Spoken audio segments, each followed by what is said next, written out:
Welcome to the Disrupt Your Career podcast, brought to you by Claire Harbour and Antoine Tirard. We're passionate about helping everyone find fulfillment in their work life.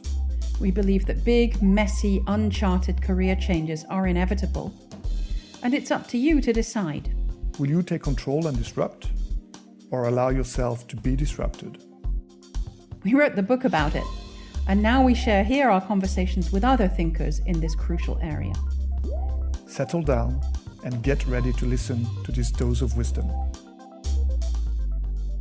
So this time on Disrupt Your Career podcast, we're welcoming Andrew Bartlow of Series B Consulting, who has participated in more than 11 M&A transactions, 6 significant scale-ups, as well as multiple IPOs, bankruptcies, and successful private equity sponsor exits. He has directly advised dozens of C-level executives, interacted regularly with public company board members, supported employee populations of 5,000 plus, built HR and recruitment functions from scratch, led teams with 20 plus people professionals, and learned from the very best during his formative years at Pepsi and General Electric. Andrew, you're most welcome. Thank you, Claire. Great to be with you. Good. So let's start, as we always do, with your career journey. You have a long history of people roles in financial institutions and FMCG, with a shift towards venture capital about 5 years ago, and you're now running your own advisory firms for leadership consulting and scale-ups. You've published a book, Scaling for Success, People Priorities for High-Growth Organizations. Tell us how this extraordinary career unfolded. Was it by design or through serendipity? And what have been the key highlights? I think there's a bit of serendipity or kismet in everyone's career journey. Unlike many people that find themselves in the human resources profession, I didn't quite fall into it. I went to school for this, I had internships for this, and I've been doing human resources roles for 25 years, right out of undergrad and grad school. What drew you to the studies, first of all? It's always interesting to identify what kind of people actually choose to study this stuff. Yeah, strange people like me, I suppose. I talked in depth about this with Robin Zander a few weeks ago. That conversation was on video, so I really need to work on the hair and wardrobe next time I'm on video. The formative experiences that I had in central Illinois, Midwest, few hours outside Chicago. I was in high school in the early 90s, late 80s, and the single dominant employer in the area was Dow Component Caterpillar, the heavy equipment manufacturer. And they were organized by the United Auto Workers Union. The company and the union had a 3-year labor strike during those formative years. And so everybody's parents either worked for the company or had relatives or were on the picket line. It was the front page of the Peoria Journal-Star every day for 3 years. And so worker management relations had a hot, bright spot on my radar screen. And, frankly, I thought I wanted to be the negotiator. I wanted to be the spokesperson for the company and helping to sort out these complex issues. So I actually got accepted to law school later in life, chose not to go to Cornell. Sorry, Cornell. I found a master's program at my home state university, which turned out to be arguably the top human resources master's program in the world at University of Illinois, believe it or not, and got a full ride to attend. So there are some other family connections there around why I ended up pivoting from law to the master's degree. But boy, it's been a heck of a ride. And I've been trying to, frankly, come to grips a bit with what it means to be in human resources for the past 25, 30 years, almost 30. So many people outside the profession, and heck, even inside the profession, misunderstand what the work is. And, we can certainly talk in more detail about those misconceptions. Well, shall we move into at least a brief allusion to this meaning that you have gleaned in your reflection? And then we can go into other parts as we hit the other subjects. But I'd love just for the audience to get the gems, the fruits of your reflection. Well, it's my reflection, so everyone will have their own take on the work and the profession. I've found that people outside the function often assume, HR is the complaint department or the employee relations group that makes people happy, or we exist to advocate for employees. And if you take care of employees, then they will take care of the organization and everything will be fine. And people will tell me, well, they'll ask, well, what do you do for a living? So I work in human resources. Oh, people must love you, or people must hate you. That must be really hard. And the answer is it's neither. It's neither. I've approached the work from a professional perspective as more of a management consultant. So, what are the processes and practices that will help the organization be successful? And if you take care of the organization, it can take care of its people. And so I've tended to have more of a business centric mindset, not in any way to harm the workers, but more about the job exists to help the organization be successful. And you want to take care of your people as part of that, maintaining a great reputation, be a good place to work, etc. And so, I find that a lot of my work today ends up being educating other HR professionals about the mindset of how to approach the work.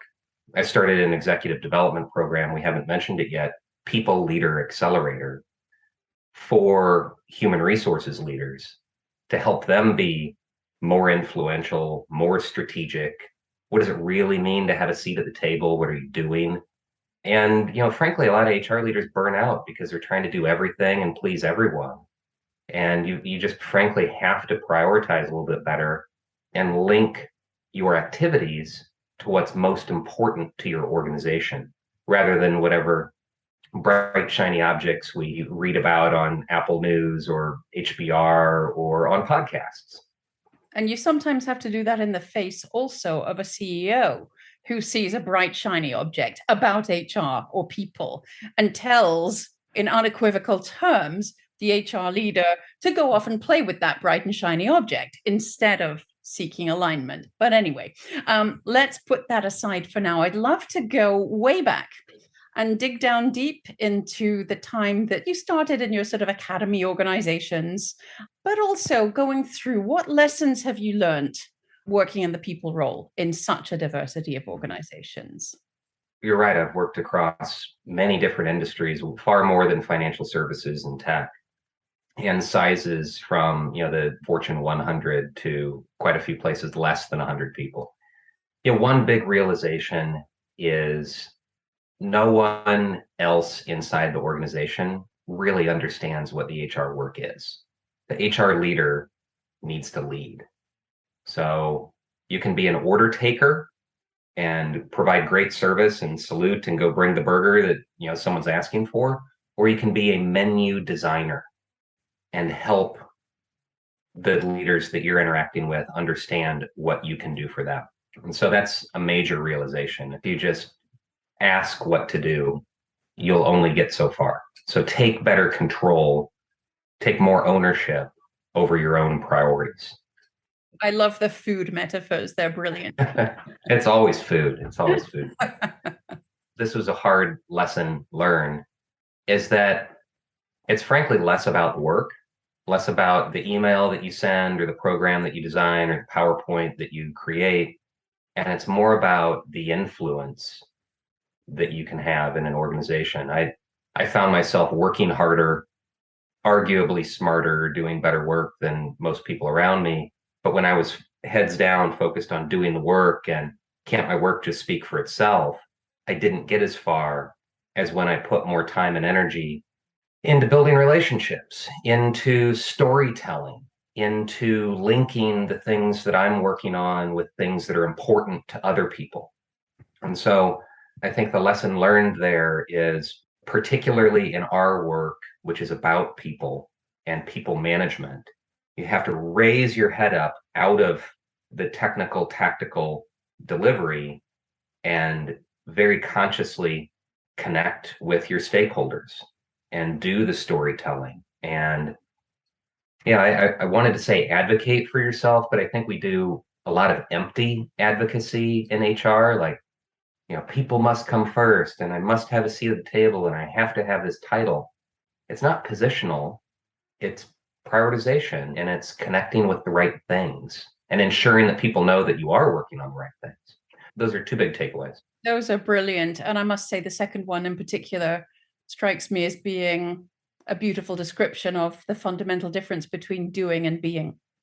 And when you are being a leader, that's where you have impact. And that's where you don't need to worry about what advocacy looks like, for example. It's simply there as part of the way you be every day. Let's talk about your transition from being a corporate employee, which you did for quite a long time, to being a consultant with a portfolio of activities. We love huge, massive, disruptive changes like this, but they're difficult. Tell us about how it went. Oh, I think we're all still trying to figure out what we want to be when we grow up. Oh, yeah. Yeah. Hopefully I'm Peter Pan and I never quite grow up.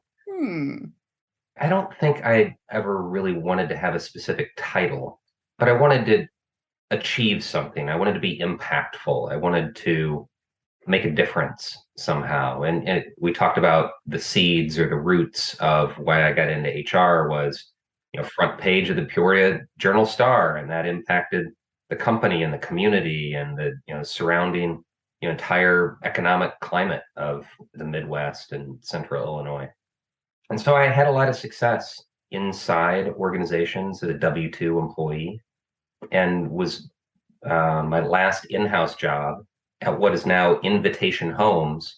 It's a $25 billion market cap, publicly traded real estate tech company. And I was the chief HR officer, head of the function, as the company went public a couple of times. This is pre-SPAC, but there were some interesting reverse mergers and private equity sponsors in and out. Anyway, it was complicated, and I'm very fortunate to be in the right place at the right time. But boy, I was working 80 hours a week.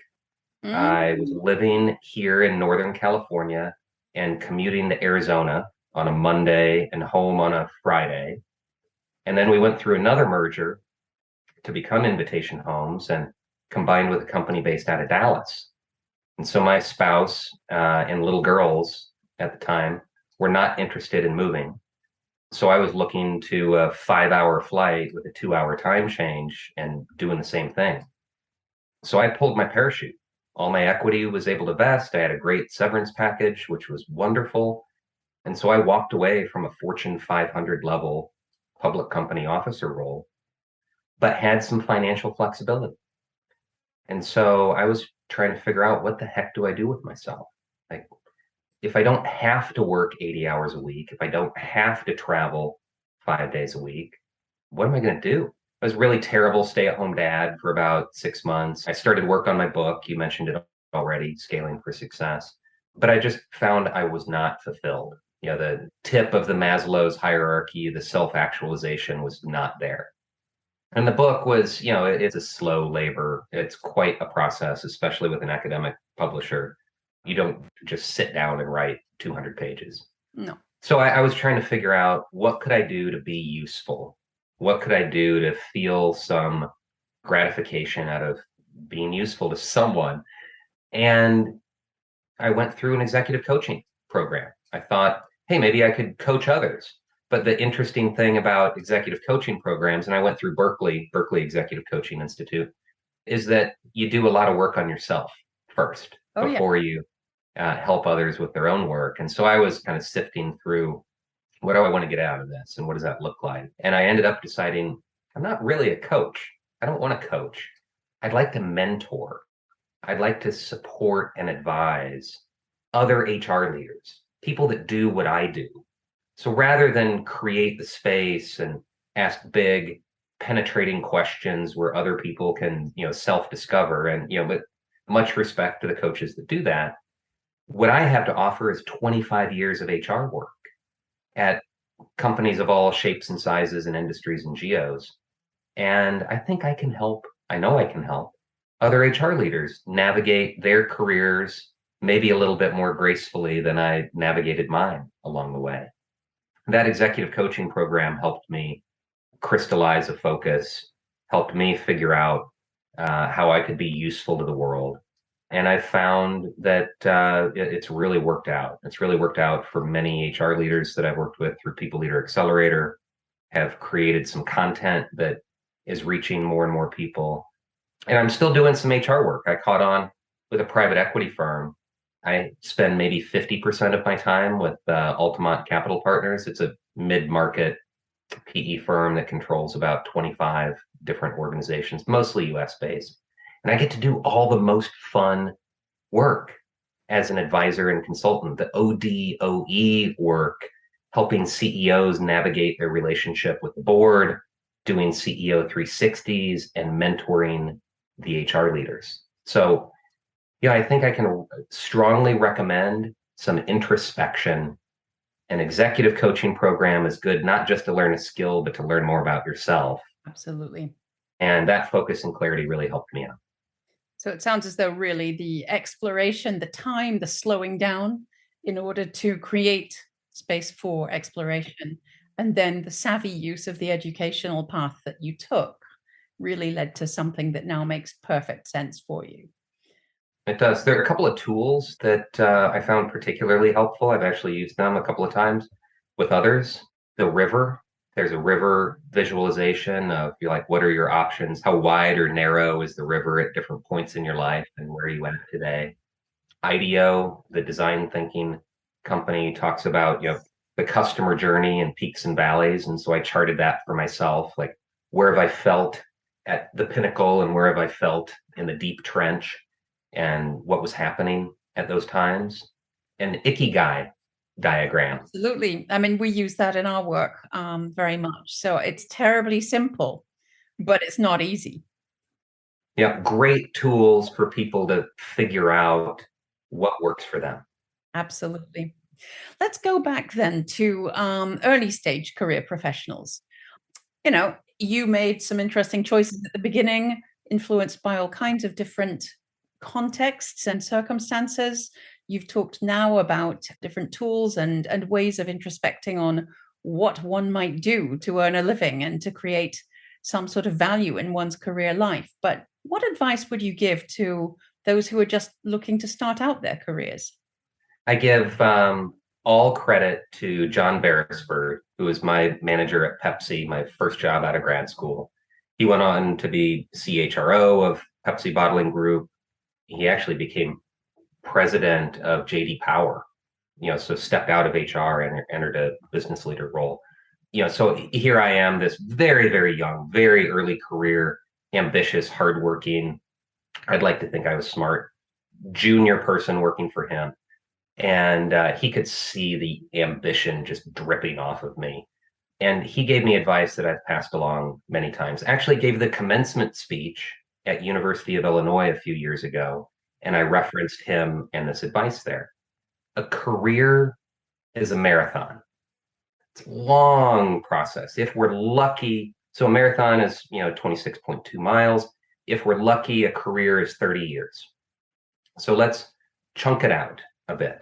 The first 10 years, do whatever you can to develop high quality experience. Work at the organizations that are renowned as best in the world at what you do. I did that with the academy organizations of Pepsi and GE. Work wherever you need to work. I was in Cleveland and Detroit and some other not super attractive areas, but get the highest quality experience that you can. Don't worry about whether you make $5,000 more or less or whatever, because that first 10 years of foundational experience will allow you to step up into the next 10 years of your journey. And in that next 10 years, think of that as wealth creation, as building your financial safety net, because there are organizations out there you will have progressed in your career where they'll pay you well for that super high quality foundational experience. And so then you're continuing to build experience in that second 10 years as well, but you might have some more choices. And so if you do those first two steps well, super high quality foundational experience, start to accumulate some wealth, it's the Jerry Maguire moment, then the third 10 years, all the choices are yours. You can shoot the moon and try to become head of the function at a very large organization. You can potentially retire early and go swimming every day. You can hang a single shingle like I did and do only the work that you want to do. But bottom line is you can shorten your journey a bit if you make early choices that give you those options. Otherwise, you're just continuing to ping pong around searching for your personal purpose. Cal Newport, the author, talks a lot about career journey. He wrote So Good They Can't Ignore You.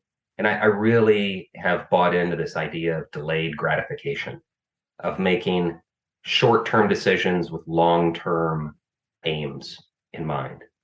And so it's worked out well for me. And I try to share that, especially with people early in their careers that are often searching and seeking and trying to find something that speaks to them. Dan Pink talks about this as well with Human Motivation 3.0. It's the three elements. But the point is that if you do something long enough, autonomy, mastery, and purpose. If you do something long enough to get really good at it, you'll get more freedom, independence, and flexibility. You'll feel that achievement and you'll build purpose over time. So anyway, long story, but I think the message of delayed gratification is valuable for people that are early in their careers. Let's talk properly then about your book, Scaling for Success. You've talked a little bit about your motivation to write it, but I'd love to know more, and tell us about the kinds of needs that you're trying to address and about your process, which you said was painful, or at least slow. Yeah, it's writing a book is like eating an elephant. You just can't do it at one sitting, that's for sure. And I think if I were ever to try to endeavor to do something like that again, I would go to a cabin in the woods and have no contact with the outside world, the Walt Whitman approach. Because just generating the ideas is so easy to get distracted by everything else. So it was a 1.5-year writing process. And then the academic publisher process was another year on top of that. Whoa. Yeah.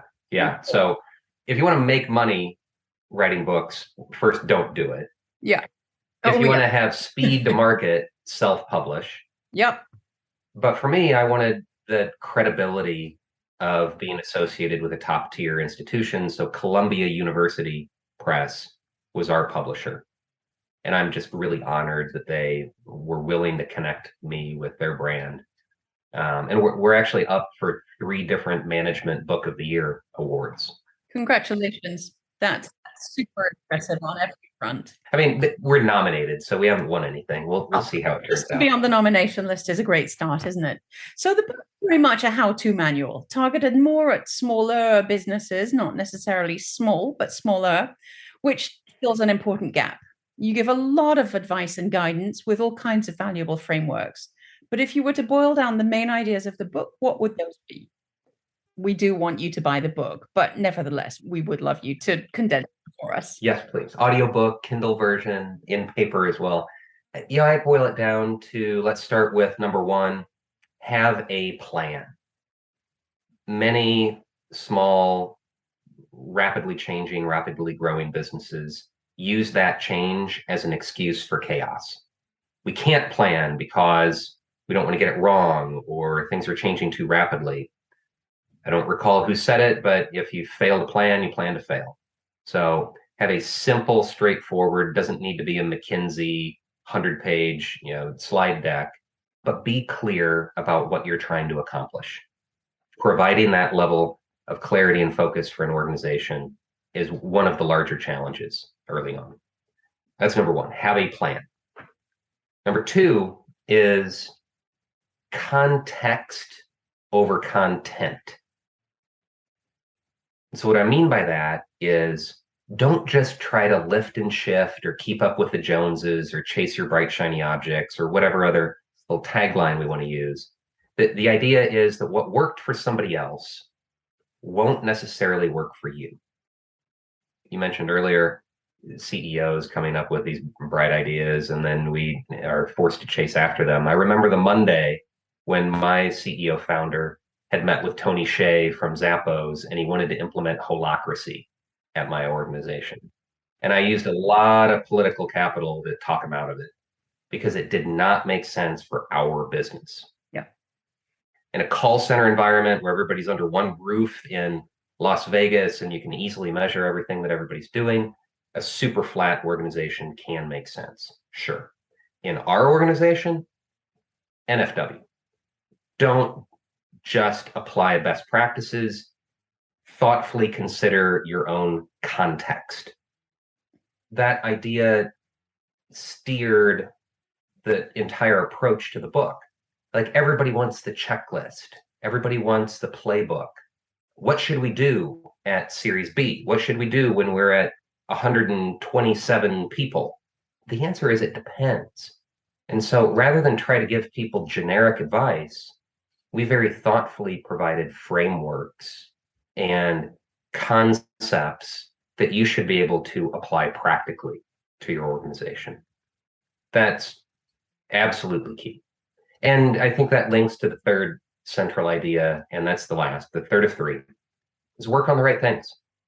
And so that has to do with stakeholder analysis, with, I use the Eisenhower matrix to help prioritize often.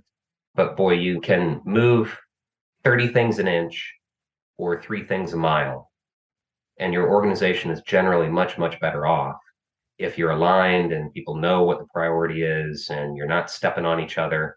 I use RACI matrices to help with decision clarity and role and responsibility clarity. So have a plan, consider your own context, and work on the right things. And boy, those are not just human resources, people function concepts. And I've got a lot of feedback from people in sales and marketing and tech that, wow, these can be applied elsewhere. And yeah, it can be. I feel like HR should be carrying the torch, though. We should be leading the way on these concepts as the internal management consultant. And, too often we're not fully filling that role. And so that's what I would hope people take away from the book. Brilliant. That's really inspiring. Now let's just dig into one of the themes in the people's themes that you cover, the whole idea of talent acquisition, rewards, and culture. For our listeners who are specifically looking for help in their own careers, what would you say are some of the best practice examples around career and talent management? I don't know if I specifically mentioned this in the book, this idea of a career ladder versus a career lattice. So moving straight up in a vertical way versus moving side to side and diagonal and kind of jumping tracks from time to time. With some of the people that I've mentored, instead of a ladder, I've used the image of a pyramid. And so the broader your base, the higher you can go. So that doesn't mean do public accounting, then filmmaking, then waterfront restoration. That means do different aspects of the work. So I'm in HR. I've had a head of talent management and a talent acquisition role. I've had a head of comp benefits and total rewards role. I've been a business partner many times in my career. And that's what got me my first CHRO job. Was I had done all the component elements of the job. And so the natural next step was lead the whole function. And so broader base, higher ascent would be something to think about. Fantastic. What would you like to see organizations doing even better when it comes to talent and career management? And most importantly, do you have any great examples that you can name, or not? If you just can only describe, that's fine too, of companies doing particularly well in this respect? Where I tend to see companies doing well tends to be more mature, established organizations. And there's a good reason for that, right? They're in less of an environment of change, and they have more stability in what the jobs look like, what that career ladder or lattice could be. Where I see lots of organizations trip over themselves is trying to do too much too soon. So I see organizations at 50 people trying to do compensation leveling and job banding and getting very, very specific with, software engineer 1 through 8, and what are the anchors of each of those, and what are the requisite skills. And I think that is well intentioned, busy work that is distracting ultimately to an organization because they are changing and evolving more rapidly than any of that sort of internal activity could provide. So the best advice I think I could provide is think through what you're doing when and why. So don't just do career leveling and lunch and learns and internal training because people are asking for it. Be clear about what you're trying to accomplish.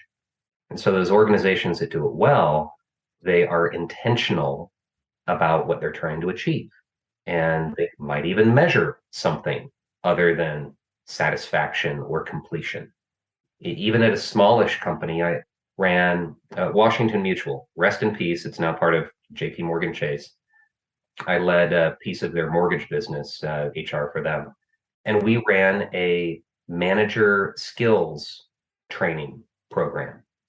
And the idea was you have a bunch of inside salespeople. How do you help improve their productivity? And there were thousands of these inside salespeople answering the phone for mortgage refis. Not a lot of refis today with interest rates going up. The general thought was, hey, you can try to touch each and every one of these inside salespeople, or you can touch their managers and get a lot more leverage on that. So we ran this manager training program, and rather than just doing it because it makes sense or it's the right thing to do, or you peanut butter approach, everybody gets the same thing at the same time, we actually ran a control group. We did it for 3 regions out of 8, and we measured the difference. So what are the things that you're doing? What's the measurable impact of that? And it wasn't a giant organization, but we saw some real outcome benefits from it. And that got us funding, got us credibility, wrote some case studies, if we would have just done the whole thing for the whole organization, who knows what the impact would have been. But instead, it got cemented into the organization because we're able to prove, maybe not perfectly scientifically, and we only did it for 4 months, but that was enough to get the support and momentum for the organization. Fantastic. Good old ROI. I actually just had Jack and Patty Phillips on the podcast interviewing just a couple of days ago. So if things work out as we plan, their episode will be before yours. So there'll be a little echo going between the two. Let's get into fantasy or fancifulness. What advice would you want to give to your 18-year-old self if you could go back to him? Oh, my. At 18, I was at University of Illinois, sophomore there. I'd say chill out a little bit. And I'd remind myself that of what I talked about today and learned in my mid-20s, which was, this is a journey. Try to enjoy the ride. I was very focused on hard work and being a good student and had 3 part-time jobs during school. Enjoy the ride a little bit more. Wonderful. Wonderful. Thank you. And if you had a magic wand and you could change just one thing about the world of work, what would it be? I think that would connect to the work that I'm doing now. It would be HR leaders more fully step into the role of management consultants. There's so much potential in our function, in the talent that exists in it. If we direct our energies and our intellect in the right areas, we can make a massive difference. That's wonderful. The idea that an HR leader is a management consultant is like the ultimately elevated level of an HRBP, right? They're not just business partners, they're management consultants, leadership consultants, indeed. It's beautiful. Thank you. Andrew, I think we're just about done. I know that you and I could go on for hours and hours, and I hope we'll get a chance to chat a little bit more after we press the stop button, but it's been an absolute pleasure having you on here today. You've brought all kinds of ideas for people to be thinking about. I've very much enjoyed it, and I just want to thank you. Well, thank you, Claire. Really, really appreciate the thoughtful, in-depth questions. Thanks for having me. We hope you enjoyed hearing from this month's guest as much as we did. Do go and check out our work on disrupt-your-career.com and come back soon. Thank you.